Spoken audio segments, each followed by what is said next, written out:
चलो very very good evening. आज जो टॉपिक हम लोग लेकर आए हैं वो हम लोगों का इनकम टैक्स का सेकंड चैप्टर है, रेसिडेंशियल स्टेटस। और रेसिडेंशियल स्टेटस का पार्ट 1 लेकर आया हूं मैं। ठीक, लास्ट क्लास में हम लोगों ने देखा था कि किस तरीके से इनकम टैक्स के टर्म्स वगैरह है, टर्मिनोलॉजी वगैरह है, उसका कंसेप्ट वगैरह है, वो हम लोगों ने सीखा था। अभी उसके बाद हम लोगों ने क्या सीखा कि हमारे पास बहुत सारे सेगमेंट्स होंगे, हेड्स ऑफ इनकम होंगे। ठीक है, income from house property, income from salary, business income, capital gain, other source, deduction होंगे, तब ग्रॉस टोटल इनकम होगा, फिर टोटल इनकम होगा। लेकिन सबसे पहला बात यह आता है कि किन लोगों को टैक्स देना है, किन लोगों को टैक्स देना है, कौन लायबल होते हैं टैक्स पे करने के लिए।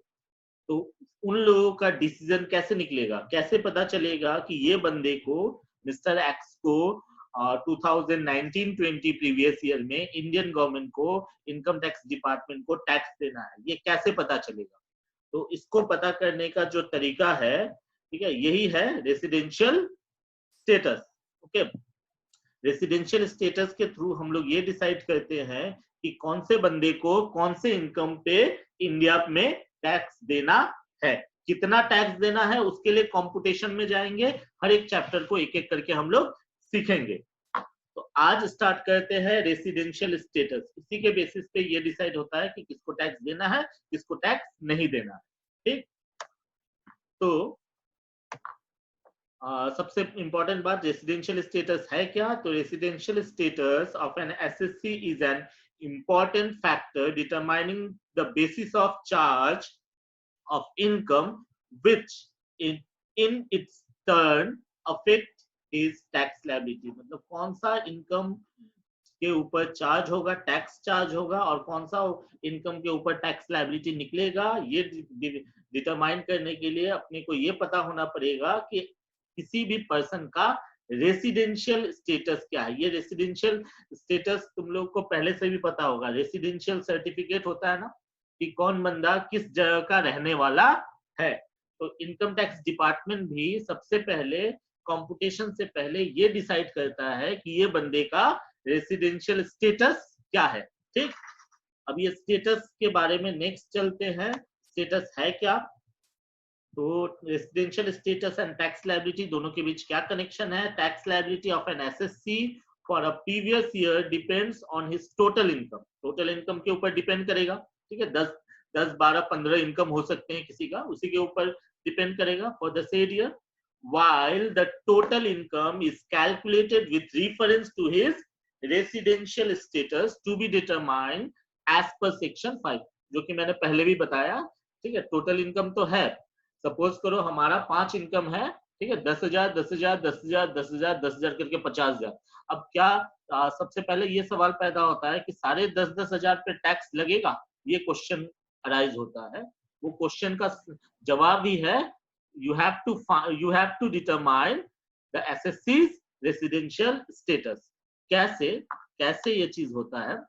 तो सबसे पहले मैं थोड़ा सा डिफरेंस बता दूं आप लोगों को, कि बहुत टाइम आप लोगों को लग रहा होगा कि रेसिडेंशियल मतलब एक इंसान का सिटीजनशिप, ये बहुत लोगों को लग सकता है। ठीक है, लेकिन रेसिडेंशियल स्टेटस और सिटीजनशिप दोनों सिमिलर नहीं है, दोनों में डिफरेंस है।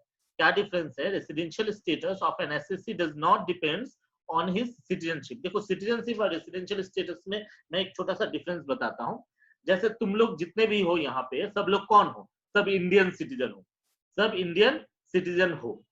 अभी तुम लोग के जान पहचान के हो सकते हैं कुछ लोग ऐसे होंगे जो पिछले 1 साल से आउट ऑफ इंडिया है। फॉर एग्जाम्पल दुबई वगैरह में बहुत सारे लोग रहते हैं। ठीक है, वहां पे जॉब कर रहे हैं, पैसे कमा रहे हैं और अपने फैमिली को पैसे दे रहे हैं।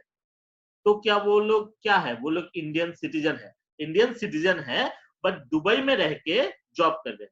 सिटीजनशिप इंडिया का है, आधार कार्ड इंडिया का है, राशन कार्ड है, वोटर कार्ड है, पासपोर्ट है, सब इंडिया का है।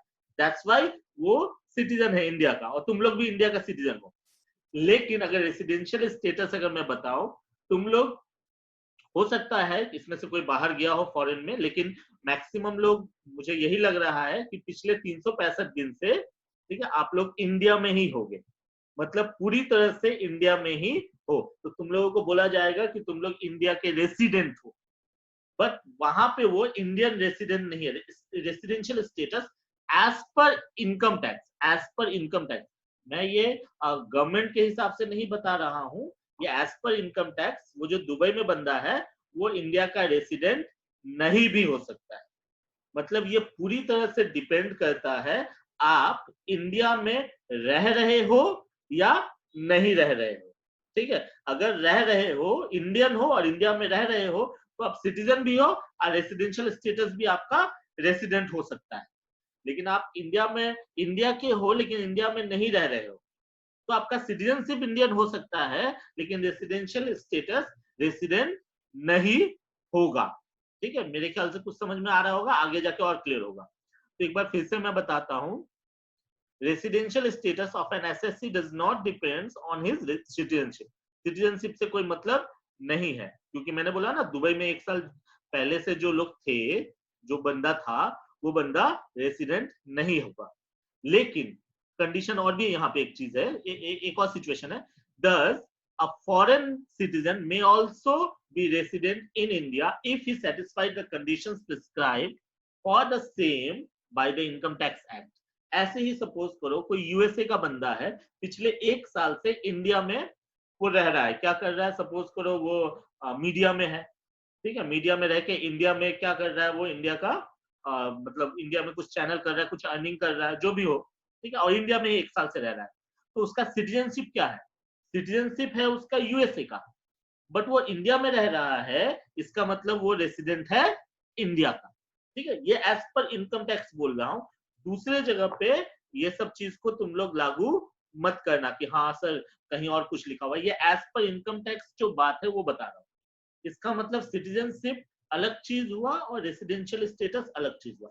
सिटीजनशिप परमानेंट होता है, ठीक है, आप परमानेंट इंडियन सिटीजन हो सकते हो, आप परमानेंट यूएस सिटीजन हो सकते हो, बट रेसिडेंशियल स्टेटस परमानेंट नहीं होगा। ये डिपेंड करेगा आप कितने दिन इंडिया में रह रहे हो उसके बेसिस पे, और इसके लिए कुछ कंडीशंस है, कुछ लॉज बनाए हुए हैं इनकम टैक्स एक्ट में, उसके बेसिस पे ही डिसाइड होता है किसी का स्टेटस।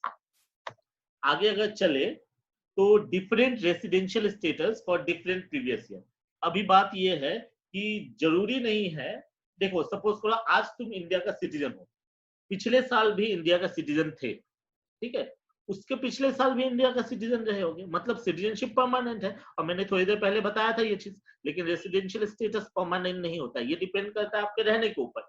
तो सपोज करो पिछले 1 साल आप इंडिया में थे, तो आप रेसिडेंट हो, लेकिन उसके पिछले 1 साल आप इंडिया में नहीं थे, तो आप मतलब 2 साल पहले आप इंडिया के रेसिडेंट नहीं थे, उसके फिर और 1 साल पहले मतलब 3 साल पहले आप इंडिया में थे सपोज, तो इंडिया का रेसिडेंट हुए। मतलब आप अगर रह रहे हो तो रेसिडेंट हो, नहीं रह रहे हो तो रेसिडेंट नहीं हो। तो थोड़ी ना बंदा क्या हो सकता है, बंदा इंडिया में कंटिन्यू रह भी सकता है, इंडिया के बाहर भी जाके रह सकता है इनकम करने के पर्पज से।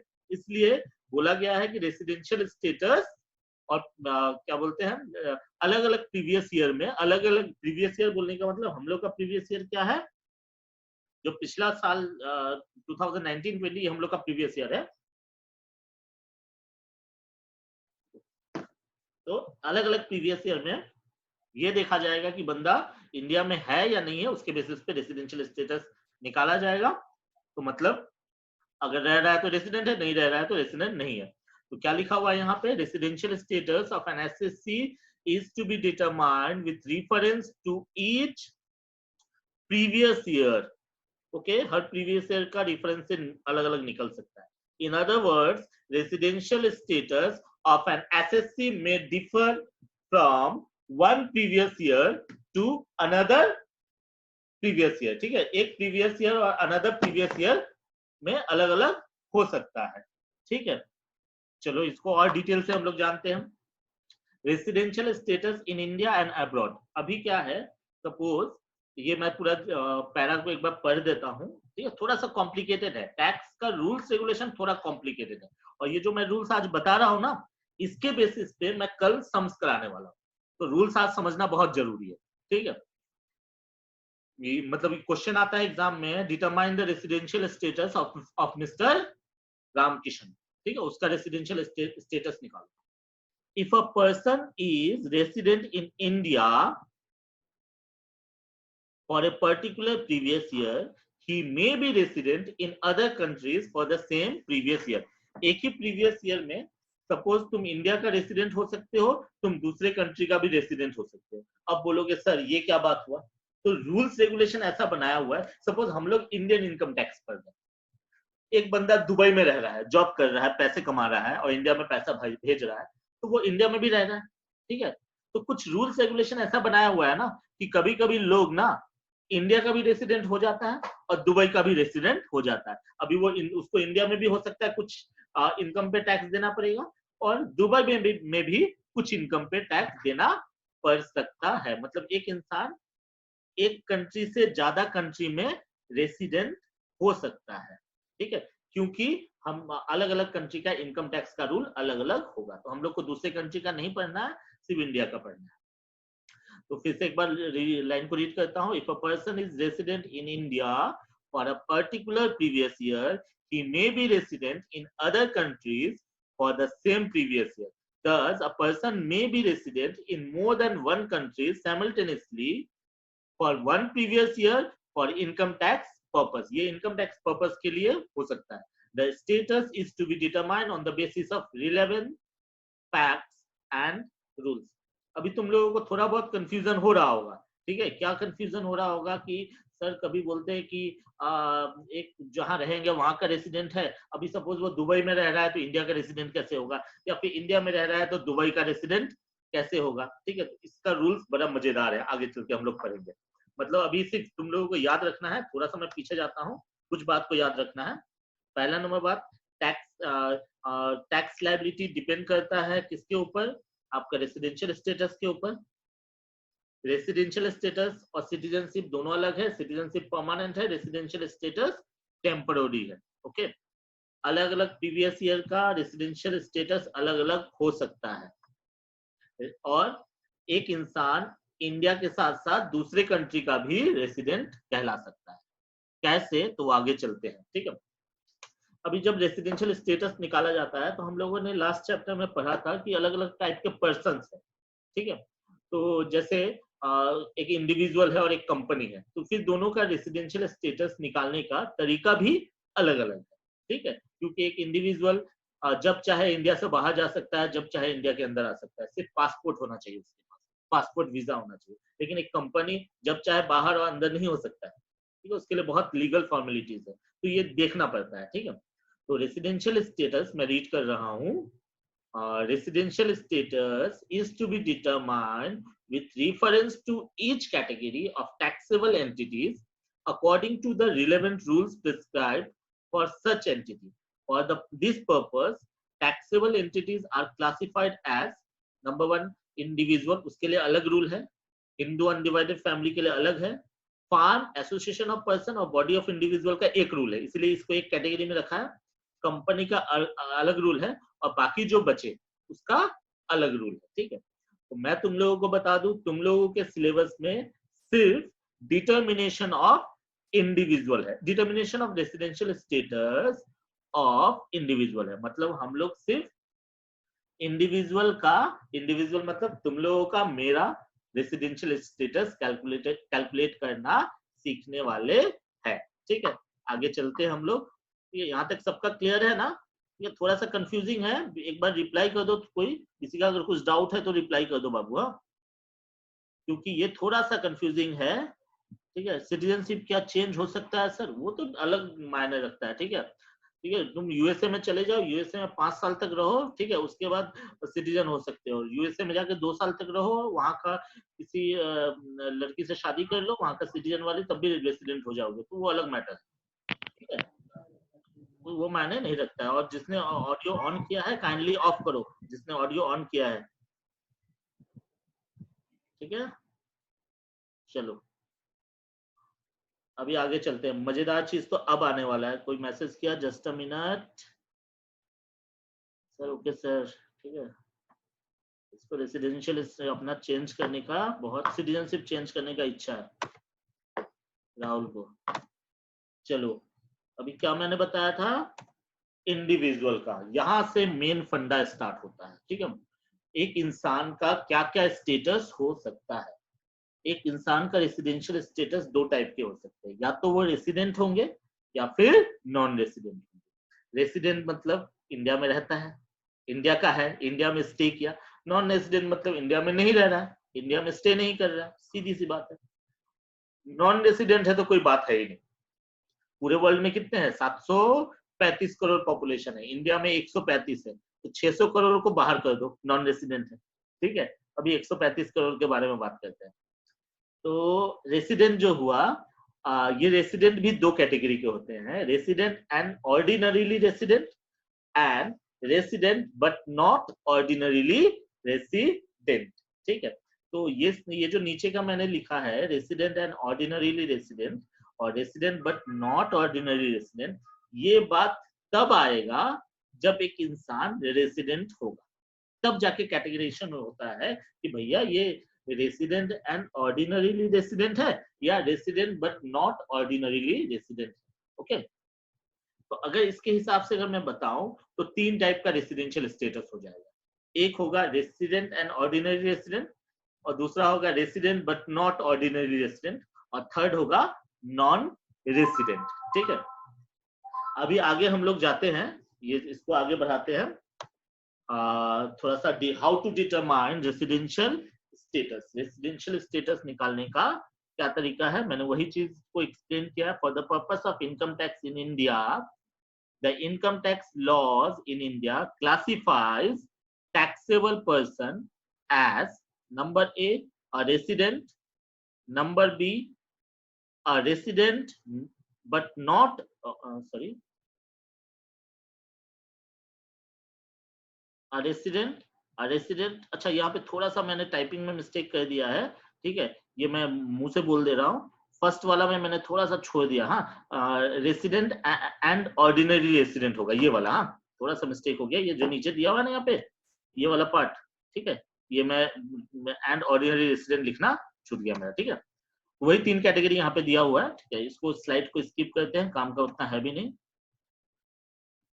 अभी रूल चलते हैं। हाँ, रूल क्या था हमारा, सबसे पहले स्टेटस निकालने के लिए, ठीक है, यहाँ से मेन चीज स्टार्ट है, मेन फंडा यहाँ से स्टार्ट हो रहा है, रूल्स। हाँ, और इसी के बेसिस में सम्स बनेगा। तो कैसे, पहले ये पता करना है कि बंदा तुम्हारा रेसिडेंट है, ठीक है, ये रेसिडेंट है या नॉन रेसिडेंट है, ये पहले पता लगाते हैं। हाँ, कोई बंदा मिस्टर एक्स का ये रेसिडेंट है या नॉन रेसिडेंट, तो कैसे पता चलता है। तो बोला हुआ है, रेसिडेंट का रूल दिया हुआ है सेक्शन 6(1) में। हाँ, a taxpayer would qualify as a resident of India if he satisfies one of the following two conditions। दो कंडीशन मैंने लिखा है, ये दो कंडीशन में से अगर कोई भी एक कंडीशन सेटिस्फाई करता है, then he is called resident।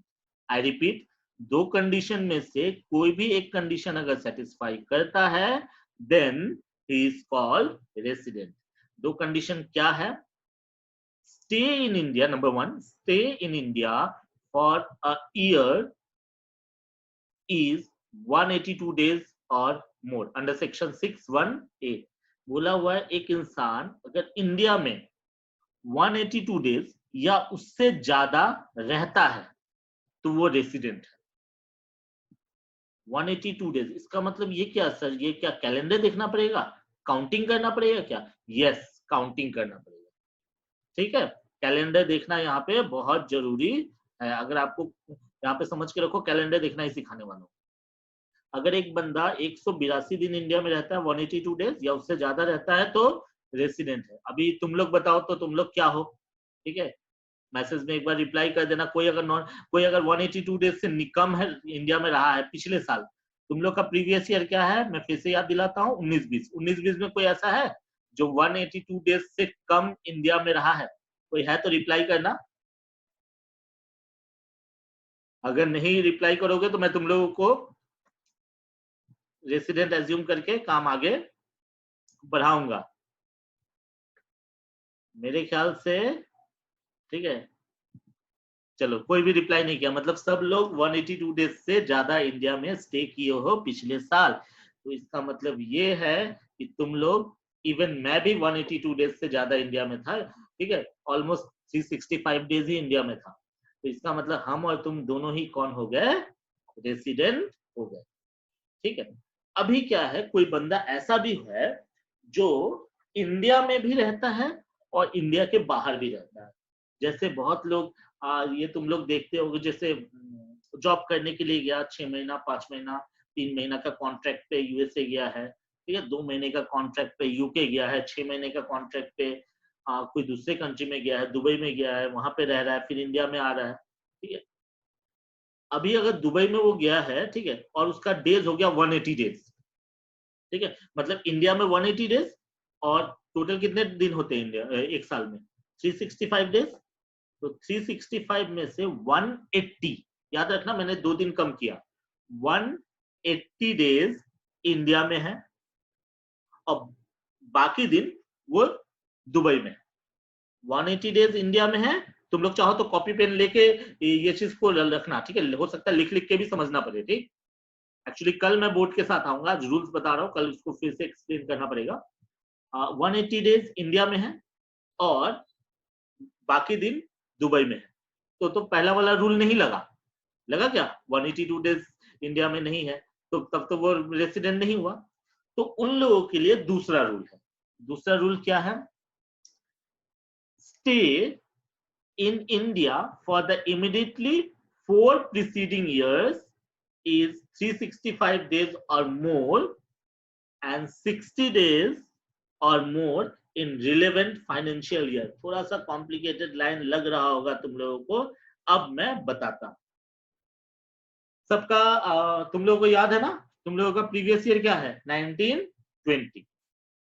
एक बंदा 1920 में 180 डेज इंडिया में है, इसका मतलब रूल नंबर 1 नहीं लग रहा है।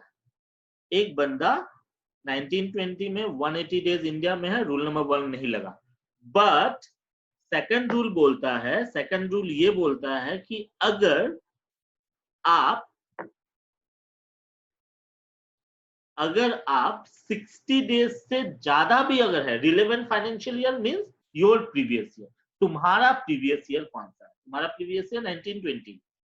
अगर रिलेवेंट प्रीवियस ईयर में 60 डेज या उससे ज्यादा भी अगर रह रहे हो तो भी रेसिडेंट हो सकता है, लेकिन चेक करने पड़ेगा। ये क्या चेक करना पड़ेगा कि 1920 है ना, 1920 में 60 डेज, 61, 65, 70, 80, 90, 100, 110, 120, 140, 160, 180, 181, मतलब 60 डेज से 181 डेज इंडिया में है।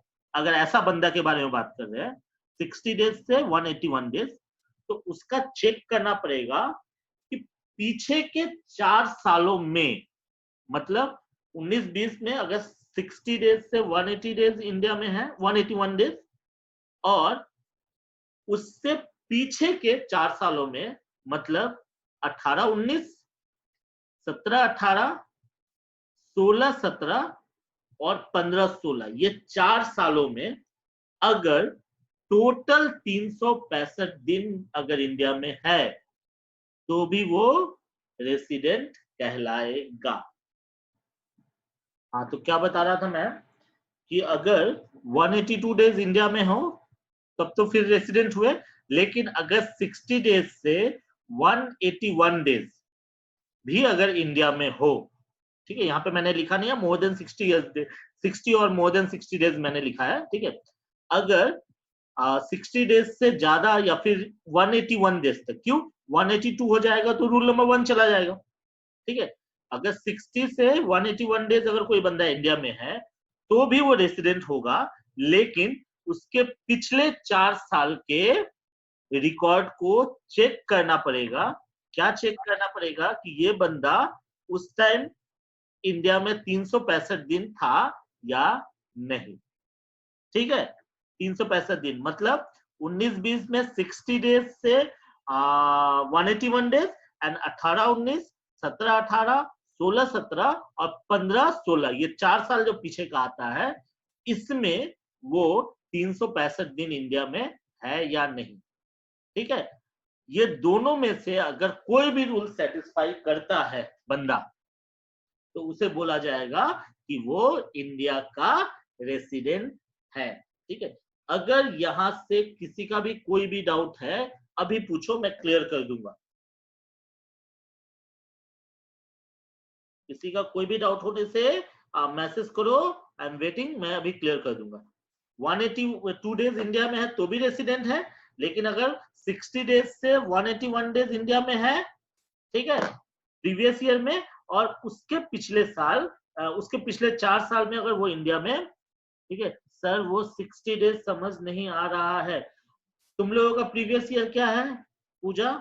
ठीक है, मैं थोड़ा तुम लोगों का प्रीवियस ईयर है 2019-20, 2019-20, तो 2019-20 में अगर 60 डेज 60 डेज और से ज्यादा अगर कोई इंडिया में रह रहा है, ठीक है, इसको मैं थोड़ा सा रुको, मैं इसका एक्सप्लेनेशन में एक तो भेज रहा हूँ, रुको, छोटा सा एक एक्सप्लेनेशन मैंने लिखा था, नेक्स्ट चलते हैं हम लोग, ठीक है। चलो इसको मैं फिर से एक बार एक्सप्लेन करने का कोशिश कर रहा हूँ, ठीक है। अभी तक एक्चुअली ज्वाइन कर रहे हैं ना सब, मैं उसी को ऐड करने में लगा हुआ हूँ। So 4 years should be, total 4 years should be 365. Yes, total 4 years should be 365.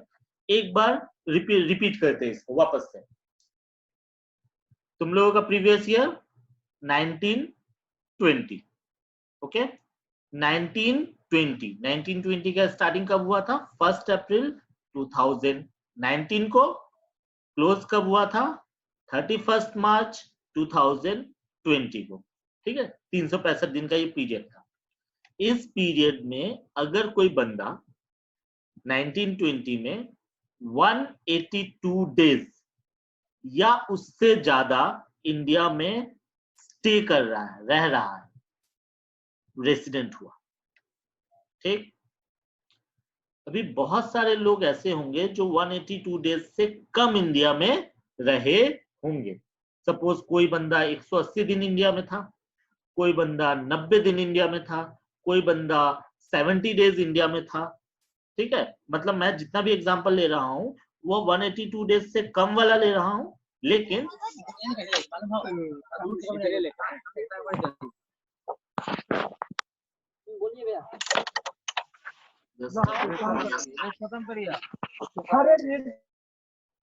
ये कोई कोई बंदा ऐसा है जो अपना ऑडियो ऑन कर लेता है, ठीक है। जितना भी एग्जांपल मैंने दिया, सब एग्जांपल में 60 डेज से 181 डेज के बीच में लिया। क्या एग्जांपल लिया? 180 डेज।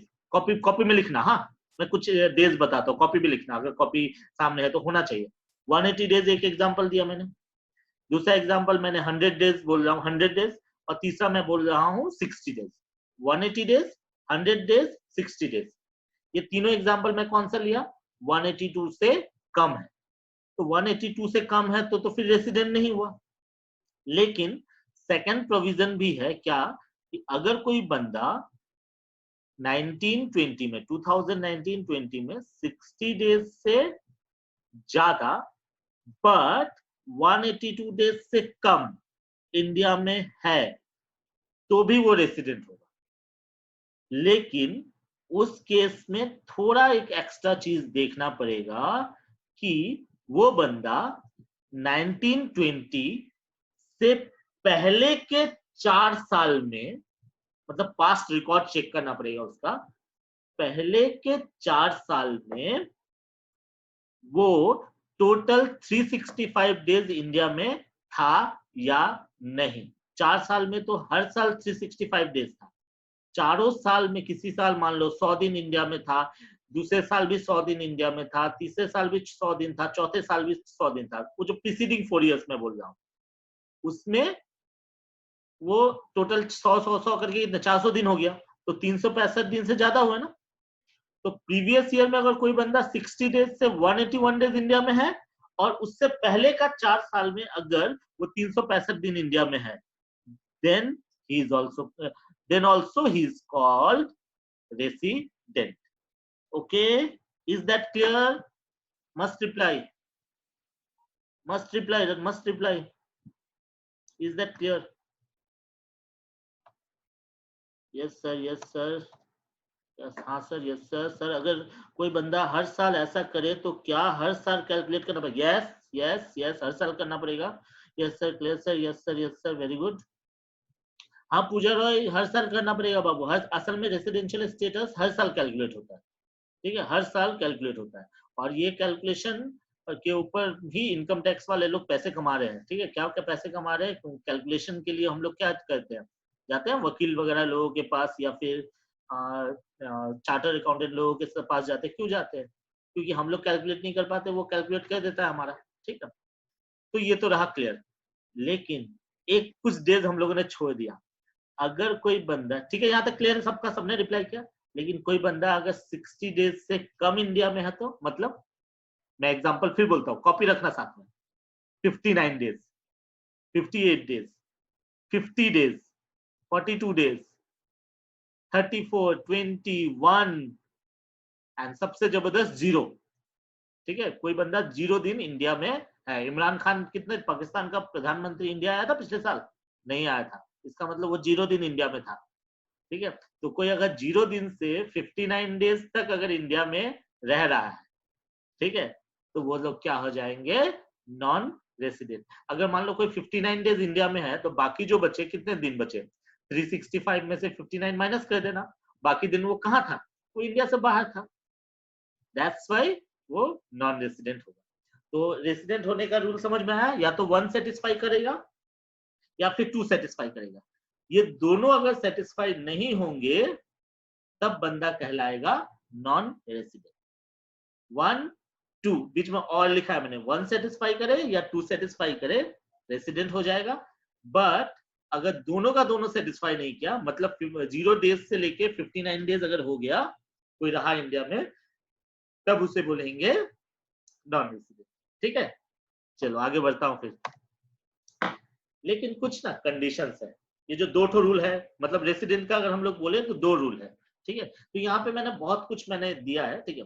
अच्छा तुम लोग बोल रहे थे सर पीडीएफ वगैरह नहीं भेजते हैं, भेजे सर। कोई मेरे को मैसेज किया था, सर सुमित ने किया था। मैं सब भेज दूंगा बाबू। ये ऑनलाइन के लिए मेरा मटेरियल रेडी नहीं है, मैं वो भी रेडी कर रहा हूँ साथ साथ, ठीक है। तो वो कल तक तुम लोगों के पास पिछले चैप्टर का और ये चैप्टर का चला जाएगा पीडीएफ वगैरह, ठीक है। और क्वेश्चंस वगैरह भी कुछ जाएगा। यहाँ पे मैंने लिखा है, ये भी मैं भेज दूंगा। ये जो पीपीटी में जो पढ़ा रहा हूँ वो भी मैं भेजूंगा तुम लोगों को, ठीक है। व्हाट्सएप ग्रुप में डाल दूंगा, ठीक है। और तुम लोग करना। कोई मैसेज किया? Just a minute.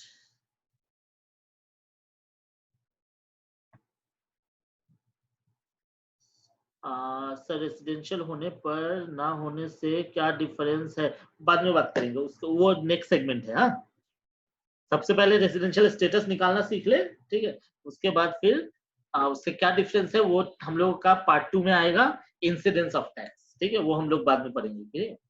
अभी पहले निकालना जान लेते हैं। तो यहाँ पे कुछ चीज बोला हुआ है, ठीक है।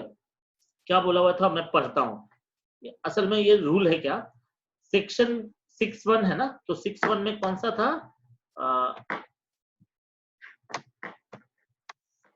6(1) में था, ये 6(1) में पहला था 6(1)A और ये था 6(1)C। 6(1)A और 6(1)C, ठीक है। तो ये वाला जो है ना, ये वाला रूल, ये ठीक है, ये नॉर्मल है, ठीक है। ये पहला रूल जो है, ये नॉर्मल रूल है, ठीक है। ये हमेशा लगता है, सब में लगेगा। लेकिन ये वाला जो रूल है ना, जो दूसरा वाला 60 डेज वाला, ये कहीं कहीं पे अप्लाई नहीं होता है। किसी किसी कुछ कुछ लोगों को के लिए अप्लाई नहीं होता है, याद रखना, ठीक है। किन लोगों के लिए ये वाला अप्लाई नहीं होता है, ठीक है, वो चीज हम लोगों को जानना है। मतलब दूसरा रूल, पहला रूल तो हमेशा लग गया, दूसरा रूल कहीं कहीं पे नहीं लगता है। कहाँ नहीं लगता है? तो बोला हुआ है, इन case of an individual who is a citizen of India, India का सिटीजन है, and who leaves India in any previous year for the purpose of employment outside India. अगर कोई जॉब करने के लिए, ठीक है, जॉब करने के लिए इंडिया से बाहर जा रहा है, जॉब करने के लिए, employment purpose, not not for business purpose, okay. Business and employment दोनों अलग होता है, ठीक है। बिजनेस में सेल्फ एम्प्लॉयमेंट होता है, एम्प्लॉयड कौन होता है? जो किसी के अंदर काम करते हैं। अगर जॉब करने के लिए बाहर जा रहा है, the condition number 2 mentioned above shall not be applicable for the relevant previous year in which he leaves India.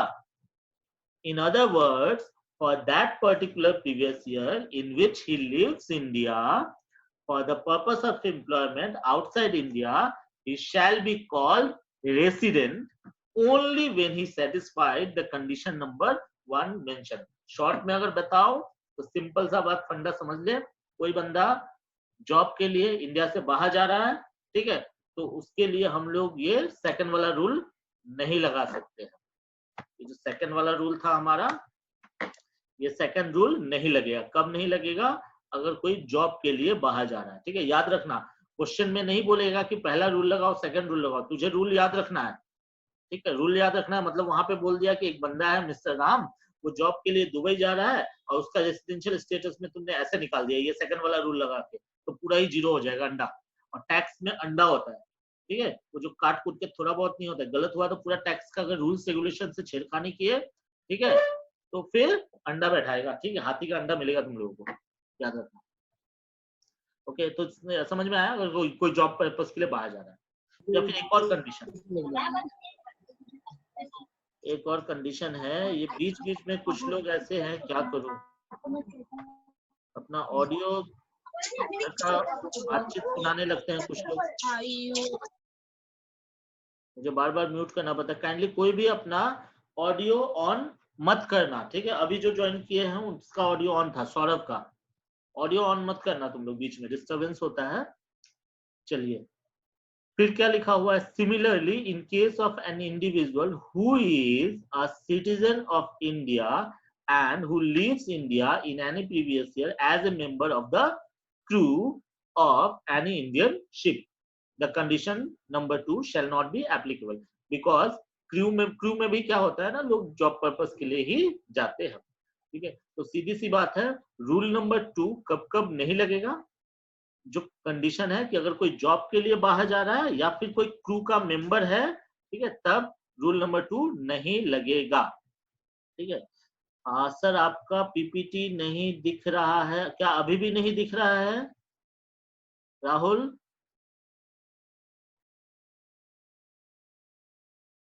क्या पीपीटी दिख रहा है क्या? आप बाकी लोग रिप्लाई करो।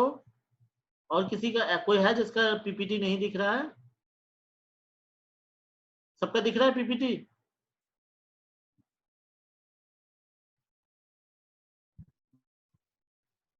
Yes sir, yes sir, okay, ठीक है। अगर कोई है जैसे राहुल का नहीं दिख रहा, राहुल नेटवर्क प्रॉब्लम होगा, हो सकता है आ जाएगा, ठीक है। यस सर, बाकी सबका दिख रहा है, ठीक है, नेटवर्क प्रॉब्लम होगा। आगे चलते हैं, चलो आगे चलते हैं। तो इसका मतलब रूल नंबर 2 कब नहीं लगेगा? अगर कोई जॉब के लिए बाहर जा रहा है या फिर कोई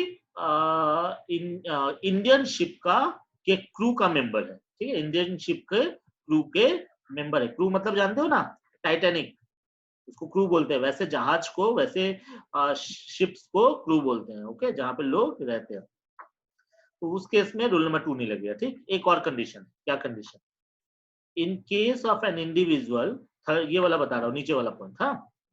In case of an individual who is a citizen of India or is a person of Indian origin, ये इंडियन origin बढ़िया से समझो, इंडियन इनकम टैक्स के हिसाब से इसको लिख के रख सकते हो, मैंने लिखा नहीं है, ठीक है। इंडियन ओरिजिन बोला जाता है कि 1947 15 अगस्त को हम लोग का देश आजाद हुआ था, सबको पता है। 15 अगस्त से पहले क्या पाकिस्तान एंड बांग्लादेश था? नहीं था, सबको पता है। तो 1947 15 अगस्त से पहले अगर किसी बंदे का जन्म इंडिया में हुआ है तो वो इंडियन ओरिजिन है, या फिर उसके मम्मी पापा का जन्म अगर इंडिया में हुआ है, बर्थ हुआ है इंडिया में, तो भी वो इंडियन ओरिजिन है, या फिर उसके ग्रैंड पेरेंट्स का भी जन्म इंडिया में हुआ है, तो भी वो क्या हो जाएगा? इंडियन ओरिजिन होगा, ठीक है। Just a minute,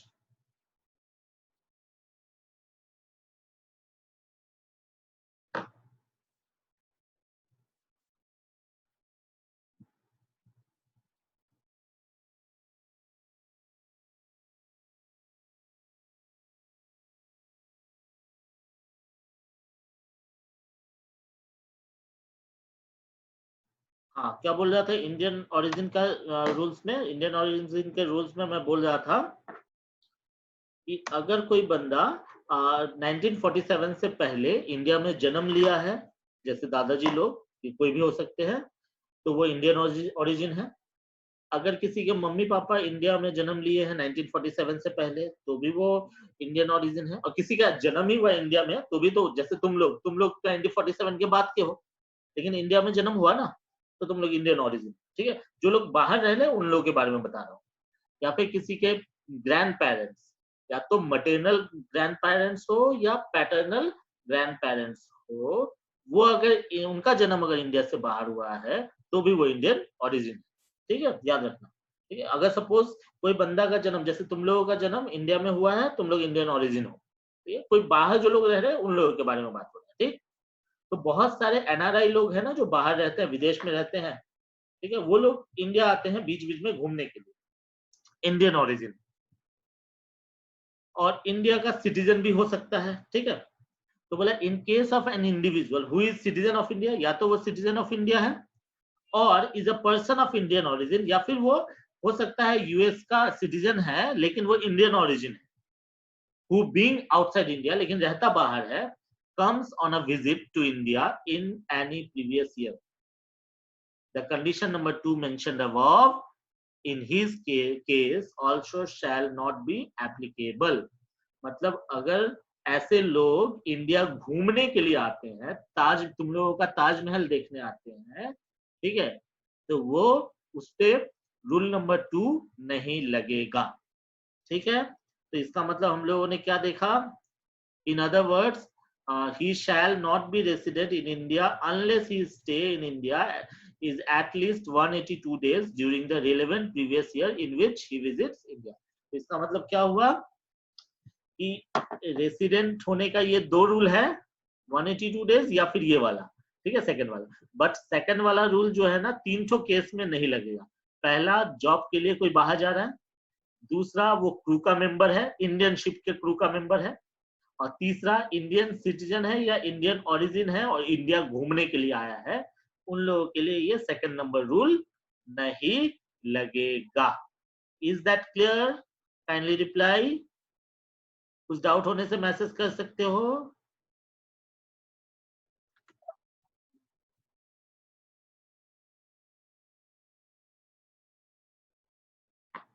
yes sir.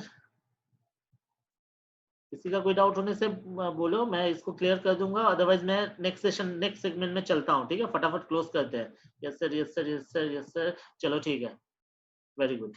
मतलब समझ में आ रहा है रूल्स रेगुलेशन। आगे बढ़ते हैं। अभी बंदा रेसिडेंट हो गया, तो रेसिडेंट होने के बाद क्या चेक करना था? रेसिडेंट होने के बाद, ठीक है, चेक करना था कि चलो रेसिडेंट होगा या नॉन रेसिडेंट होगा। रेसिडेंट होने का रूल पता चल गया। ठीक है, दो में से एक रूल एक्सेप्ट करना है। ओके, रेसिडेंट हो गया। अब रेसिडेंट होने के बाद ये चेक करना पड़ेगा कि वो रेसिडेंट एंड ऑर्डिनरीली रेसिडेंट है या resident but not ordinarily resident. ये चेक करने का भी रूल है। ठीक है, ओके, ये चेक करने का भी रूल है। तो ये चेक करने का क्या रूल है, जरा बढ़ते हैं आगे सेगमेंट, आगे का स्लाइड्स में। मतलब समझ में आ रहा होगा कि एक बंदा रेसिडेंट होगा तभी जाके चेक करना है कि वो दूसरा है कि नहीं। ठीक है, तो उसके लिए क्या है, आगे बढ़ते हैं। हाँ, पूजा रॉय रेज हैंड, कुछ पूछना है क्या पूजा? सर, पूजा रॉय सर, जो घूमने आए हैं वो तो इनकम नहीं कर रहा है, तो उसे टैक्स कैसे लेंगे? लेंगे बाबू। अगर कोई घूमने आया है और वो 200 दिन इंडिया में रह गया, ठीक है, तो उसका इनकम के ऊपर टैक्स लगेगा। पता है, एक मैं बता दे रहा हूँ, आय का थोड़ा सस्पेंस छोड़ देता हूँ। अगर वो 200 दिन इंडिया में है, रेसिडेंट हो गया ना वो, लेकिन वो यूएसए का बंदा था, 200 दिन इंडिया में है, 200 मतलब 182 डेज से ज्यादा, रेसिडेंट हो गया। उसको पता है यूएसए का इनकम पे इंडियन गवर्नमेंट को टैक्स देना पड़ेगा। सिर्फ यहाँ पे इनकम करने आया, इनकम टैक्स सिर्फ इनकम करने वालों से टैक्स नहीं लेता है। आप इंडिया में आए हैं, यहाँ का फैसिलिटी तो यूज किया है ना, उसके लिए भी टैक्स लगता है। मैंने थोड़ा सा सस्पेंस खोल दिया। सपोज कोई रेसिडेंट अगर हो जाएगा ना, सपोज कोई भी, मान लो डोनाल्ड ट्रम्प इंडिया में आके 182 डेज रह गए, डोनाल्ड ट्रंप है ना यूएसए का प्रेसिडेंट, वो इंडिया में 182 डेज रह गए मान लो, तो पता है क्या होगा, उनको अपने यूएसए के सारे इनकम पे इंडियन गवर्नमेंट को टैक्स देना पड़ेगा। ठीक है, यही रूल्स रेगुलेशन है। ठीक है, चलो आगे चलते हैं। अच्छा, अभी रेसिडेंट एंड ऑर्डिनरी रेसिडेंट कैसे पता चलेगा कि वो आरओआर है या आरएनओआर है? ठीक है, ये कैसे पता चलेगा? तो वो पता करने के लिए रूल है हमारा, if an individual qualifies as a resident, सबसे पहले तो वो रेसिडेंट होगा तभी आगे का बात चेक किया जाएगा। The next step is to determine if he she is a resident, ordinary resident मतलब रेसिडेंट एंड ऑर्डिनरी रेसिडेंट, और आरएनओआर मतलब resident but not ordinary resident. ठीक है, ये चेक करना पड़ेगा, मतलब कोई रेसिडेंट हो जाएगा तो चेक करना पड़ेगा कि वो आरओआर है या RNOR. He will be he will be a ROR if he meets both of the following condition। देखो वहां पे 1 और 2 था, उस 1 और 2 में से कोई एक हम लोगों को चूज करना होता था, कोई एक सेटिस्फाई किया तो हो जाएगा। लेकिन यहाँ पे दो रूल है, दोनों का दोनों अगर सेटिस्फाई होता है तभी जाके वो ROR होगा। ROR मतलब ये वाला पार्ट, यहाँ जो था ये वाला, ये जो दिख रहा है ना, रेसिडेंट एंड ऑर्डिनरीली रेसिडेंट, ये दिख रहा है ना, ये वाला पार्ट। ओके, ये आरओआर। तो आरओआर के लिए क्या रूल है? तो आरओआर के लिए रूल हुआ, number 1, has been a resident, क्योंकि हर साल रेसिडेंशियल स्टेटस चेक होता है, 1920 में चेक होगा, 1819 में भी चेक हुआ होगा, 1718 में हुआ होगा, 1670 सबका हर साल चेक हुआ होगा। तो has been a resident of India in at least 2 out of 10 years immediately previous year. जो हम लोगों का 19-20 है ना, उसका पीछे का 10 साल का रिकॉर्ड चेक करेंगे। किसी बंदे का 19-20 का अगर रेसिडेंशियल स्टेटस चेक करने जा रहे हैं और आरओआर निकालना है, तो 19-20 से पहले का 10 साल का रिकॉर्ड निकालेंगे खंगाल के। अब वहां चेक करेंगे कि बंदा 2 बार रेसिडेंट हुआ है या नहीं, 2 बार, 3 बार, 4 बार, तो रूल नंबर 1 सेटिस्फाई किया। अगर सपोज कोई एक ही बार रेसिडेंट था या 0 टाइम्स रेसिडेंट था तो वो नहीं लेंगे, 2 बार कम से कम रेसिडेंट अगर है। एंड जो रूल नंबर 2 क्या है, he has stayed in India for at least 730 days। रट्टा मार के रखना है, ये सब डेज, ये सब रूल्स है, एग्जाम में देगा नहीं, तुम्हें याद रखना है। 730 days in 7 immediately preceding years, और पिछला 7 साल में अगर वो टोटल 730 दिन इंडिया में, मतलब क्या चेक करना है, पास्ट रिकॉर्ड चेक करना है। पास्ट रिकॉर्ड ये चेक करना है कि पिछला 10 साल में वो 2 बार रेसिडेंट था क्या, चेक करो। और दूसरा, पिछले 7 साल में वो 730 डेज इंडिया में था या नहीं। अगर ये दोनों सेटिस्फाई हुआ तब उसे बोलेंगे देयरफॉर इफ एनी इंडिविजुअल्स, तब उसको बोलेंगे आरओआर। ठीक है, resident and ordinarily resident. Therefore, if any individual fails to satisfy even one of the above conditions, he would be RNOR। यहाँ पे दोनों सेटिस्फाई करना है, दोनों सेटिस्फाई होगा तो ही ROR होगा। दोनों में से कोई एक सेटिस्फाई हुआ, RNOR हो जाएगा। नंबर 1 सेटिस्फाई किया, 2 नहीं किया, RNOR। 2 सेटिस्फाई किया, 1 सेटिस्फाई नहीं किया तो भी RNOR। दोनों का दोनों सेटिस्फाई नहीं किया तो भी RNOR। इसका मतलब रेसिडेंट एंड ऑर्डिनरीली रेसिडेंट के लिए दोनों सेटिस्फाई करना पड़ेगा। ठीक है, is that clear? If any doubt message करना, मैं नेक्स्ट स्लाइड में जा रहा हूं। तो नॉन रेसिडेंट कौन हुआ? तो नॉन रेसिडेंट हुआ any individual satisfying neither of the condition stated in section 61A और section 61C above would be a non resident for the year। ये वाला जो है ना, ये वाला, ये दोनों का दोनों कंडीशन, ये देखो रेसिडेंट 6(1), हाँ 6(1) है, ये दोनों का दोनों कंडीशन अगर सेटिस्फाई नहीं होगा तो जाके वो नॉन रेसिडेंट होगा। ठीक है, तो थैंक यू वेरी मच।